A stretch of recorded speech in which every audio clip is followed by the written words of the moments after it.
Assalamualaikum warahmatullahi wabarakatuh. Pada zaman Rasulullah SAW, ada seorang pemuda bermata biru, rambutnya merah, berpenampilan cukup tampan. Wajahnya selalu melihat pada tempat sujudnya dan tangan kanannya menumpang pada tangan kirinya. Pemuda ini tidak pernah lalai dari membaca Al-Quran dan senantiasa ia menangis. Pakaiannya hanya 2 helai saja, namun sudah terlalu lusuh untuk dipakai, sehingga tidak ada orang yang menghiraukannya. Pemuda ini jika bersumpah demi Allah, pasti akan terkabul. Beliau tidak dikenali dan miskin, malah banyak orang yang suka menertawakannya, mengejeknya, dan menuduhnya sebagai pencuri, serta bermacam lagi penghinaan dilemparkan kepadanya. Pemuda Yaman ini telah lama menjadi yatim, tidak mempunyai saudara kecuali hanya ibunya yang telah tua dan lumpuh. Untuk menyerah kehidupan sehari-hari, Uwais bekerja sebagai pengembala kambing. Upah yang diterimanya hanya cukup untuk kehidupan harian bersama ibunya. Jika ada uang lebih, beliau akan membantu tetangganya yang hidup miskin dan serba kekurangan seperti keadaannya. Walaupun dalam keadaan serba payah, beliau tidak pernah lalai dalam mengerjakan ibadahnya, sedikit pun tidak pernah berkurang. Sepanjang hidupnya, beliau melakukan puasa di siang hari dan bermunajat di malam harinya. Akan tetapi hanya satu permintaan yang sulit ia kabulkan. "Anakku, mungkin ibu tak lama lagi akan bersamamu. Ikhtiarkan agar ibu dapat mengerjakan haji," pinta sang ibu. Mendengar ucapan sang ibu, Uwais Al-Qarni pun jadi termenung. Perjalanan ke Mekah sangatlah jauh, melewati padang tandus yang cukup panas. Orang-orang biasanya menggunakan unta dan membawa banyak perbekalan. Lantas, bagaimana hal itu dilakukan Uwais yang sangat miskin dan tidak memiliki kendaraan? Maka dibelilah seekor anak lembu yang harganya cukup murah. Uwais membuatkan kandang di puncak bukit. Setiap pagi ia bolak-balik menggendong anak lembu itu naik turun bukit. "Uwais sudah gila, Uwais sudah gila," kata orang-orang yang melihat tingkah laku Uwais Al-Qarni. Banyak orang yang menganggap aneh apa yang dilakukannya tersebut. Tak pernah ada hari yang terlewatkan ia menggendong lembu itu naik turun bukit. Semakin hari anak lembu itu semakin besar, dan semakin besar pula tenaga yang diperlukan Uwais. Tetapi karena latihan tiap hari, anak lembu yang membesar itu tidak terasa lagi bagi Uwais Al-Qarni. Setelah 8 bulan berlalu, sampailah pada musim haji. Lembu Uwais telah mencapai 100 kg, begitu juga otot Uwais yang semakin kuat. Ia menjadi bertenaga untuk mengangkat barang. Taulah sekarang orang-orang apa maksud Uwais menggendong lembu setiap harinya. Ternyata ia sedang latihan untuk menggendong ibunya. Uwais menggendong ibunya berjalan kaki dari Yaman ke Makkah. Subhanallah, alangkah besar cinta Uwais pada ibunya. Uwais berjalan tegap menggendong ibunya wukuf di Ka'bah. Ibunya terharu dan bercucuran air mata karena telah sampai di Baitullah. Di hadapan Ka'bah, ibu dan anak itu berdoa, "Ya Allah, ampuni semua dosa ibu," kata Uwais Al-Qarni. "Bagaimana dengan dosamu?" tanya sang ibu keheranan. Uwais menjawab, "Dengan terampuninya dosa ibu, maka ibu akan masuk surga. Cukuplah ridho dari ibu yang akan membawaku ke surga." Itulah keinginan Uwais yang tulus dan penuh cinta. Allah Subhanahu wa Ta'ala pun memberikan karunia untuknya. Uwais seketika itu juga sembuh dari penyakit sopannya, hanya tertinggal bulatan putih di tengkunya. Itulah tanda untuk Umar bin Khattab dan Ali bin Abi Thalib, yaitu 2 sahabat Rasulullah, untuk mengenali Uwais.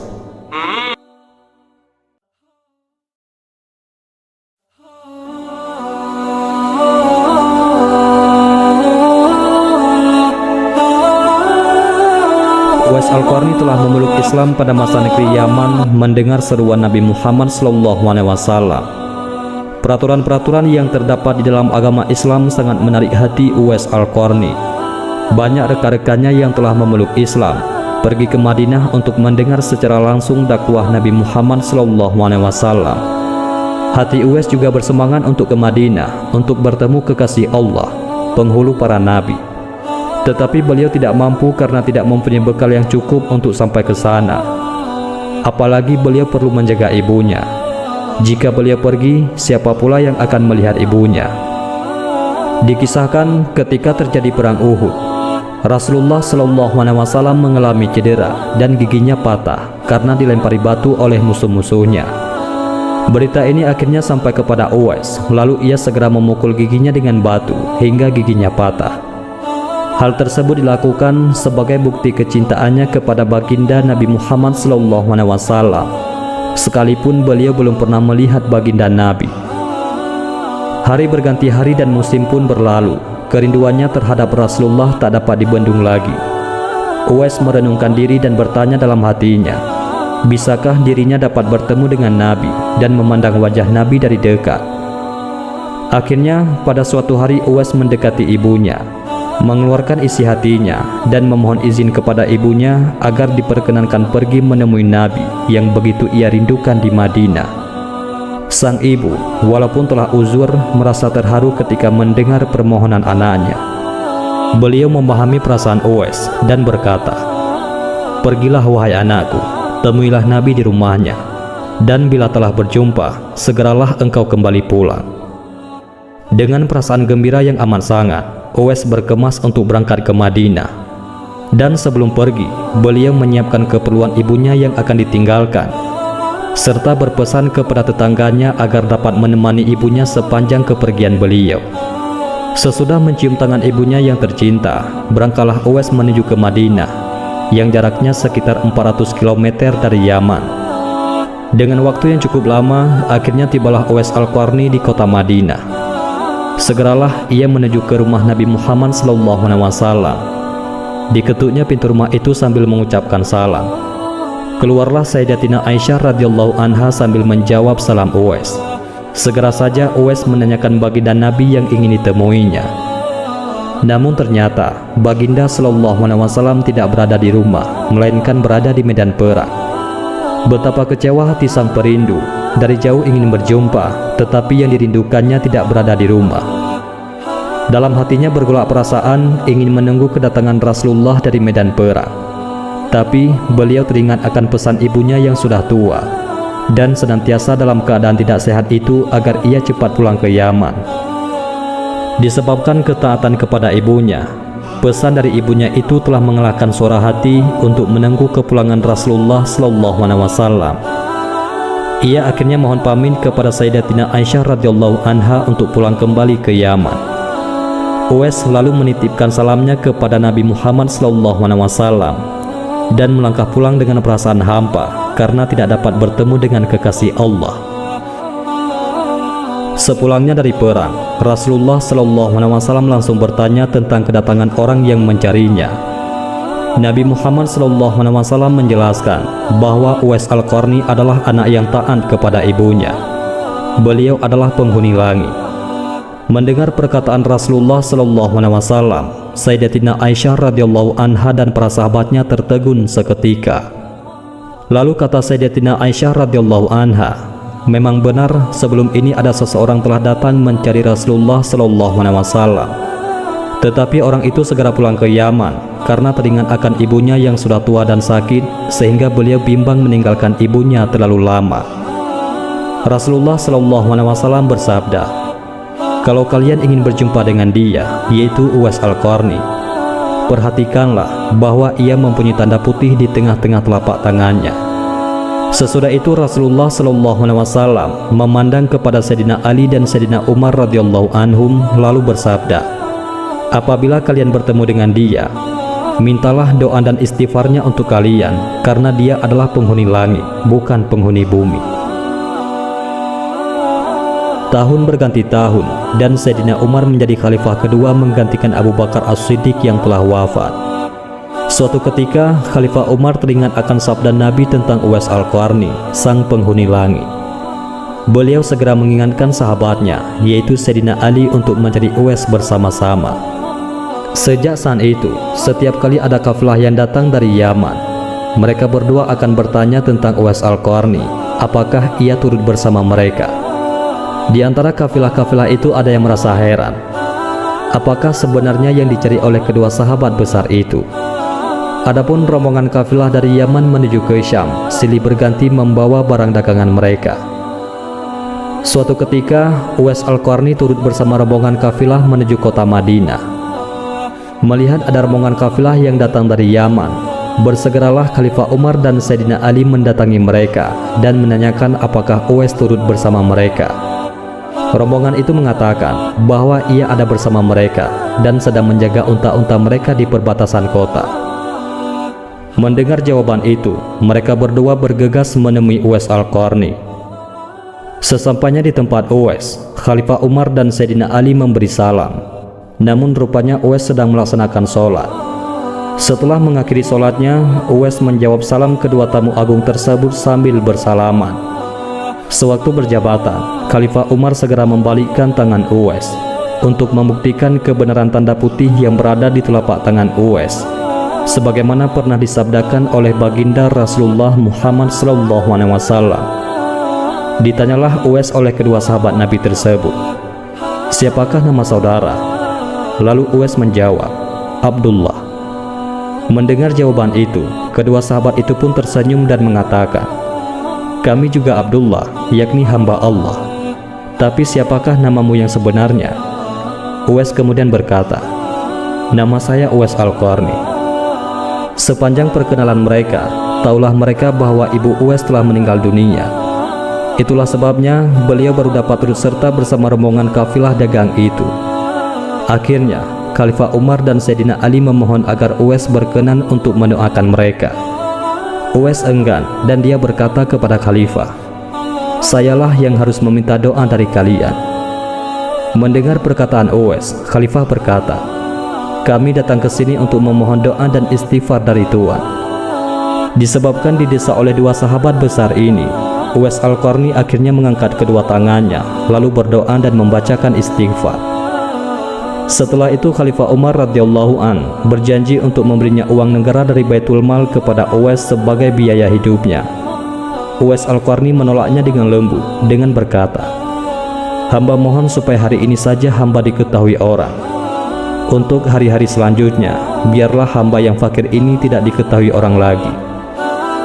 Setelah kejadian itu, nama Uwais kembali tenggelam dan tidak lagi terdengar beritanya.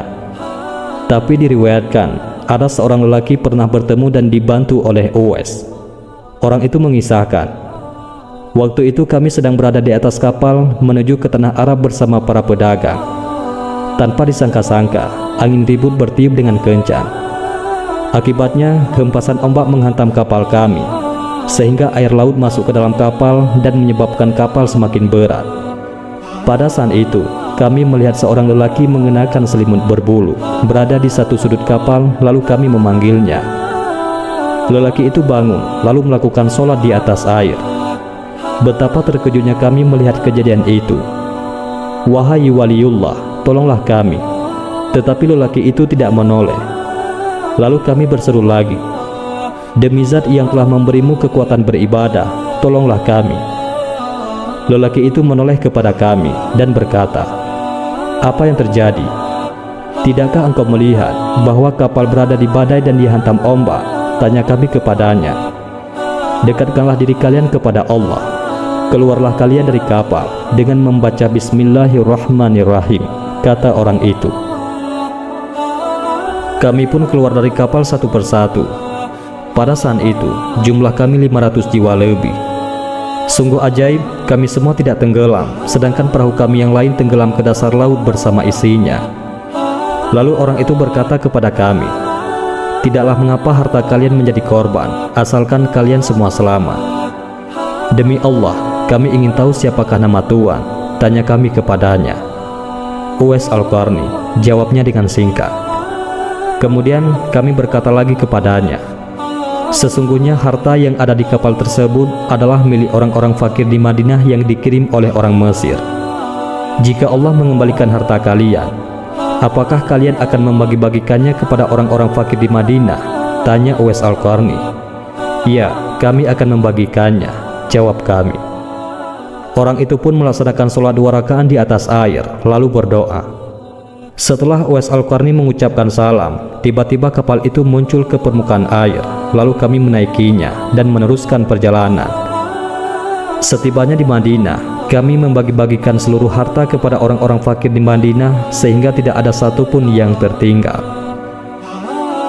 Beberapa waktu kemudian, tersiarlah kabar bahwa Uwais Al-Qarni telah berpulang ke rahmatullah. Anehnya, pada saat dia hendak dimandikan, tiba-tiba terlalu banyak orang yang berebut hendak memandikannya. Dan ketika dibawa ke tempat pembaringan untuk dikafankan, begitu ramai orang yang menunggu untuk mengkafankannya. Demikian pula ketika orang pergi hendak menggali kuburnya. Di sana ternyata sudah ada orang-orang yang menggali kuburnya hingga selesai. Ketika usungan dibawa menuju ke perkuburan, luar biasa banyaknya orang yang berebut hendak mengusungnya. Meninggalnya Uwais Al-Qarni telah menggemparkan masyarakat kota Yaman. Banyak terjadi hal-hal yang amat mengherankan penduduk Yaman. Sedemikian banyaknya orang yang tak dikenali datang untuk mengurus jenazah dan pemakamannya. Sejak ia dimandikan, sampailah ketika jenazahnya hendak diturunkan ke dalam kubur, ada saja orang-orang yang telah siap melaksanakannya terlebih dahulu. Penduduk kota Yaman tercengang. Mereka bertanya-tanya, "Siapakah sebenarnya engkau, wahai Uwais Al-Qarni? Bukankah Uwais yang kita kenal hanyalah seorang fakir yang tidak memiliki apa-apa, yang kerjanya hanyalah sebagai pengembala kambing dan unta? Tetapi ketika hari wafatmu, engkau telah menggemparkan penduduk Yaman dengan hadirnya manusia-manusia asing yang tidak pernah kami kenal. Mereka datang dalam jumlah sedemikian banyaknya. Agaknya mereka adalah para malaikat yang diturunkan ke bumi hanya untuk mengurus jenazah dan pemakamanmu." Barusan itulah penduduk Yaman mengetahui siapa Uwais Al-Qarni, yang ternyata tidak terkenal di bumi, akan tetapi beliau sangat terkenal di langit. Begitulah Uwais Al-Qarni, sosok yang sangat berbakti kepada orang tua. Dan itu sesuai dengan sabda Rasulullah ketika Rasulullah ditanya tentang peranan kedua orang tua. Rasulullah SAW menjawab, "Mereka adalah yang menyebabkan surgamu atau nerakamu." Hadis riwayat Ibnu Majah. Demikianlah kisah Uwais Al-Qarni. Semoga kita dapat mengambil hikmah dari kisah beliau. Mudah-mudahan ini semua bermanfaat. Assalamualaikum warahmatullahi wabarakatuh.